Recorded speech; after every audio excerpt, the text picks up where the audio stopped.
This time on Supersize Grime, 2,000 passengers and just 45 minutes to clean a Superferry. Well, this is turnaround cleaning now, all hands on. The underground cavern filled with fat. Welcome to our humble abode for the next couple of hours. The men cleaning pylons without turning off the power. As you're going past the cables, you'll get little electric shocks. And a stream blocked with fly-tipped waste. But first, it's Good Friday, 8 a.m, the English Channel, heading for Calais.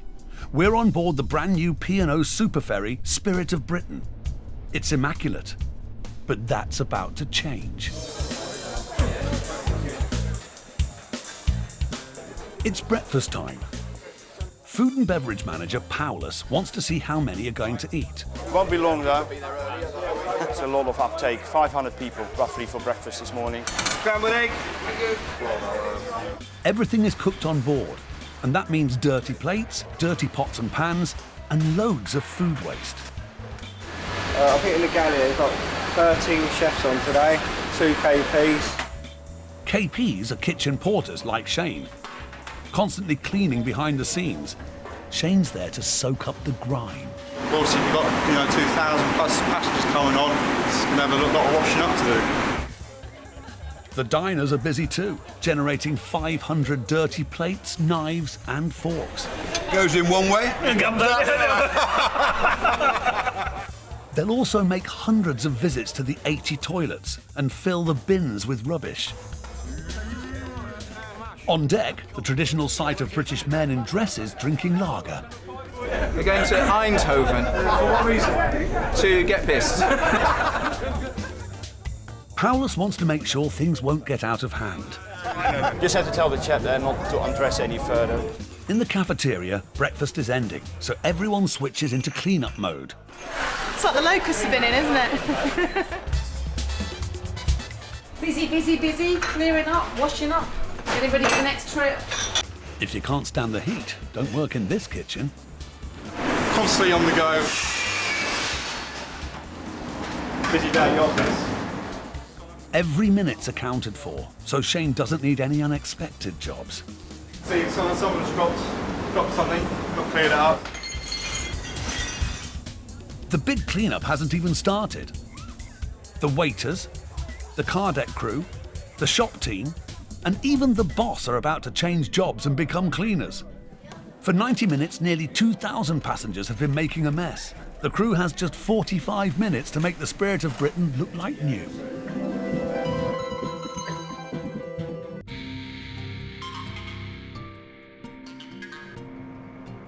P&O ferry Spirit of Britain is about to reach Calais in France.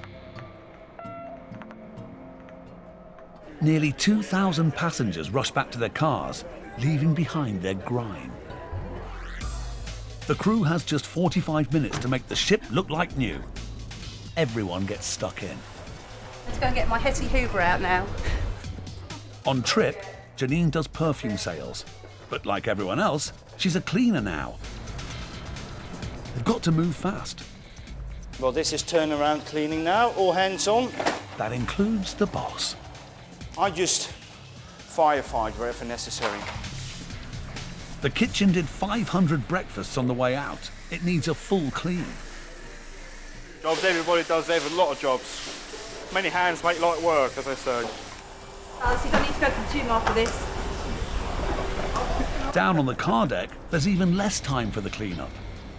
We tend to have maybe 10 minutes, if that. With 180 trucks on board, the freight driver shower block is a top priority. This is a chemical solution. It just gets the grime and the body fat off the walls. And then we just hose it off with some water. The toilets have their own cleaners.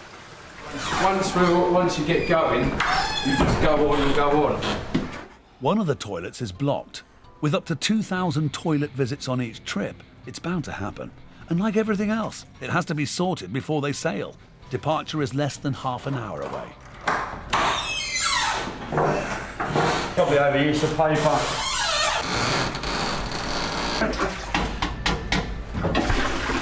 I I've found all sorts down there over the years. Everything you can think of. Even false teeth, money, underwear and all sorts in there.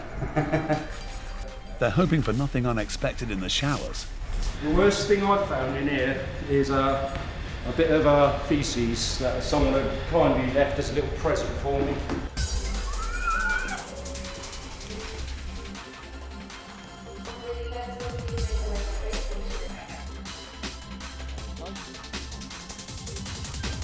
The next 1,000 cars are already driving on board. In the galley, the chefs have to get started on 500 lunches, but the cleanup's not finished. The last thing Paulus needs is trouble with his Henry. The biggest pressure is to keep the schedule. If not, you delay other traffic and passengers start to complain. A Supersize bottom on the journey out broke a toilet seat. John has just minutes to fix it. I'll get used to it, to be honest. On the car deck with passengers streaming on board, Campbell is multitasking. Plenty of jobs, yeah. Lots of... Well, the ship needs to be cleaned and we have to do it, so... They're all flushing nicely, running away nicely. In the galley, Shane works on. He's no idea where he is. I haven't got a clue most of the time where we're going. I have a quick look out the window. You don't really enjoy the sunshine as much when you're working and living a dream as such inside this ship. The last vehicle is parked up. Most of the staff are back to their jobs dealing with the public. Oh, we kept it well, I would say, as we always do, but that's our job anyway. The 45-minute Superferry turnaround clean is complete. That's it, off we go. Well done, Colin.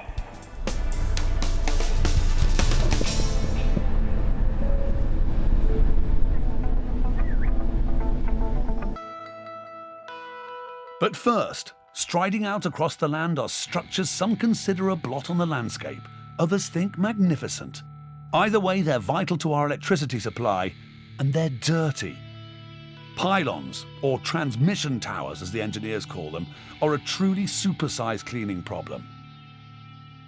The cleaning team is run by Des Grant, better known as Dodge. Well, if you're scared of heights, you're a non-starter in this game, I think, painting. That's, you know, if you're scared of heights, this job's no good for you. Working at dizzying height isn't the only thing that might put you off. Well, there's 400k running through this line here, so I wouldn't go out on these arms because you get fried probably. 400k is 400,000 volts. They're going to clean the towers without switching off the electricity. Unsurprisingly, this calls for a safety briefing. Right, boys, risk assessment filled out before you start work. Your emergency plan's in there, read it. Don't just chuck it in the back of your van so you know where your hospitals are in case there are any emergencies or anything. Let's go in there and lots of money. The lads want to get cleaning. What size are you, Gary? 9, please, Dodge. But Dodge makes sure they all have the safety gear they need. Riggers. You got striker heads? Yeah, got striker heads. Wire brushes. Please, Dodge. Overalls. Assuming they keep away from the electricity, the bigger danger is falling off. They use ropes and harnesses so they're always clipped onto the towers. Come on then, let's have ya. Falling off and the 400,000 volt conductors are the obvious risks. But there is another one. Lightning strike. All right, cheers, Dave. Thanks a lot, mate. Bye-bye. Lightning risk free, boys. All right, cheers. Okay, righto. If we see or hear lightning, everybody's down off the towers. With years of experience, Dodge wants to check all the rope gear one last time. Righto, yeah, lovely. Let me know as soon as you finish because I want to hand this tower over for inspection today, okay? Righto, boys. The job today is brushing off flaky paint and algae before the tower is painted. Safety is the top priority. Next is getting going because the team is paid for the work they do. All right, boys, let's get this bottom tier done. The more towers cleaned, the more they earn. And that can be £900 to £1,500 a week. The lads begin their ascent. Action. I'm cameraman. Oh, by the way, there is sound on this. So hi to my mate, please. No swearing, boys. Hello, my mate. I'll give you one look at the view and one look only because I've got to work. And there you see, the lovely view we have every day. In Kent, electricity pylons carrying a 400,000 volt power line are in desperate need of maintenance. With their paint deteriorating, the steel will rust. But before they can be painted, the towers have to be cleaned. A team of climbers are beginning the ascent of tower number 4. With the camera on his head is Dean. Right, let's earn some wonga. Well, on this particular route, there's 47 towers. And this tower's probably about 130 foot high. Before you paint anything, you know, you got to get your prep right. We're wire brushing at the moment, getting the tower ready for primer. Any flaky paint got to be scraped off, getting it all ready for priming. As you see, we're prepping the pylons just to get the flakes off, any dusty and rusty bits, and the green. The green is algae, though on tower number 4, it's not too bad. Each tower gets a clean and repaint every 15 years or so. Without it, the steel would rust. Eventually, the whole thing would have to be replaced. Good morning, Mr. Oxo. While the men are on the steel towers, they have to be careful. The electricity is still on. Well, this tower at the moment's live, so they can't go out onto the arms. They can only work on the tower structure, the tower body. So obviously we've got red pennants up on the arms, so that's demarcating the live area. We can't encroach that safety distance. The red flags mark the safe distance from the live 400,000 volt conductor, 3.1 meters. Any closer and there's a danger of arcing, electricity leaping from conductor to man like lightning. It's a funny thing, electricity. It can arc out. It can arc out at you. And well, you'll have serious burns. You'd probably be killed with this, with 400,000. You wouldn't survive. Sometimes when you're climbing up a body, as you're going past the cables carrying the power, you'll get little static electric shots. Zzz, makes you a bit jumpy, but they get used to that. That's part and parcel of the job. You can't clean a transmission tower without a great head for heights and a sense of balance. As you see, he's doing a daredevil move. Over the last 10 years, the rope systems come in, so everyone must be attached before stepping off the ground. But when Dodge started climbing towers, there were no ropes.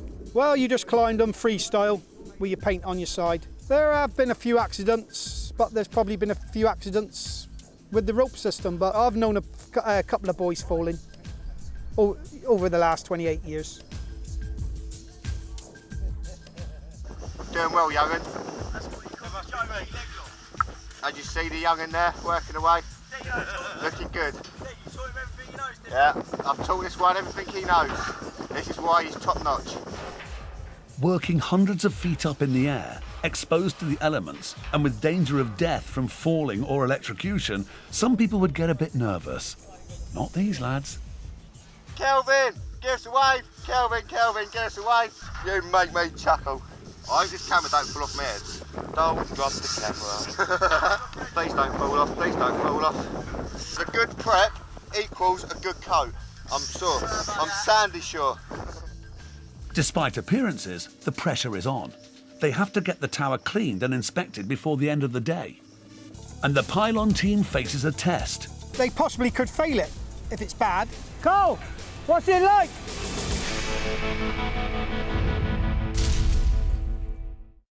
Time is running out for the teams tackling Britain's Supersize Grime.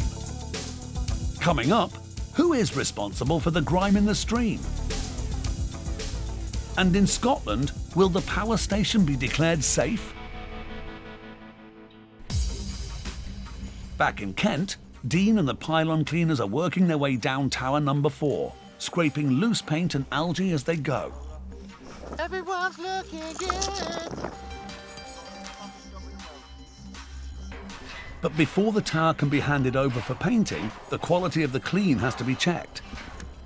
Tower's finished. Ready for inspection? Yeah, it's all yours. Righto. Right, Cole. Tower number 4 is ready for inspection on prep. Okay, all right, see you in a minute. The QA team now are on the way. They'll be looking for any flaky paint, any algae on the tower, any green. You know, they'll take a wire brush and a scraper up with them. If they see a couple of little bits, they'll just, you know, get it up there so it's passed. The quality assurance company checked that everything's been done right. Do it, Dodge. Okay, Matt. Right, we're ready for a check now on this one. Prep. All right, yeah. number 4. Yeah, look at that. They possibly could fail it if it's bad, but we've got good gangs of men here, so I'm not expecting it to fail. Cole, what's it like? Good. Couple of odd bits, but Passing it. It's passed. All right, good. Righto. There are 22,000 transmission towers in the UK. Today, it was the turn of tower number 4.